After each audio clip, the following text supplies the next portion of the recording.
From Washington, this is VOA News. The chief of the U.S. Central Intelligence Agency defends its use of tough interrogation methods for terror suspects. And a double bomb attack in central Nigeria kills 31 people. I'm Michael Lipin. The head of the U.S. Central Intelligence Agency has defended its use of enhanced interrogation techniques in confronting suspected terrorists after the 2001 attacks on the United States. In a rare news conference at CIA headquarters on Thursday, Director John Brennan said the tough tactics provided useful information to U.S. authorities seeking to thwart more attacks. A U.S. Senate report issued earlier this week had claimed that the CIA's harsh tactics amounted to torture and did not yield worthwhile intelligence. Brennan acknowledged that some CIA operatives went beyond authorized methods, but said that was the exception rather than the rule. CIA officers' actions that did comport with the law and policy should neither be criticized nor conflated with the actions of the few who did not follow the guidance issued. At the same time, none of these lapses should be excused, downplayed, or denied. In some instances, we simply failed to live up to the standards that we set for ourselves, that the American people expect of us. Brennan said it's impossible to know whether the harsh interrogation methods produced the exact information that the CIA used to counter other terrorist threats. Nigerian officials say 2 bombs have exploded in the central city of Jos, killing at least 31 people. The Thursday evening blasts happened in the same market where a twin car bombing killed at least 118 people in May. Suspicion for the latest incident is falling on militant group Boko Haram, which was blamed for the May attack.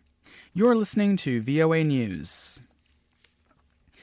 Streets in Hong Kong's central business district have reopened to traffic for the first time in more than 2 months after police dismantled the main protest camp of the pro-democracy Occupy movement.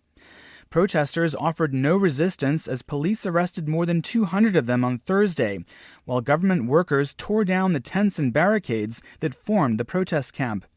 Tens of thousands of demonstrators had made the tent city their home at the height of the protest. Some used chalk to write the slogan, "We'll be back," on the streets. A Hong Kong court had ordered the demonstrators to leave. The protesters have been demanding that Beijing allow fully democratic elections for Hong Kong's leader in 2017. Here in the U.S., one of the strongest West Coast storms in years has hit Northern California, drenching the region with as much as 13 centimeters of rain, accompanied by 230-kilometer wind gusts. Thursday's storm closed schools and disrupted normal life in San Francisco, flooding highways and knocking out power to hundreds of thousands of homes. Some commuter train and subway stations were forced to shut down. Residents in hilly areas have been warned to watch out for mudslides. The storm was predicted to dump as much as a meter of snow in parts of the Sierra Nevada mountains before moving south into Los Angeles and San Diego. An al-Qaeda affiliate in Yemen says it carried out a rocket attack on an airbase used by the United States. Yemeni officials confirmed Thursday's strike on the Al-Anad facility in the southern province of Lahij. A spokesman for the Yemeni embassy in Washington said there were no fatalities in that attack.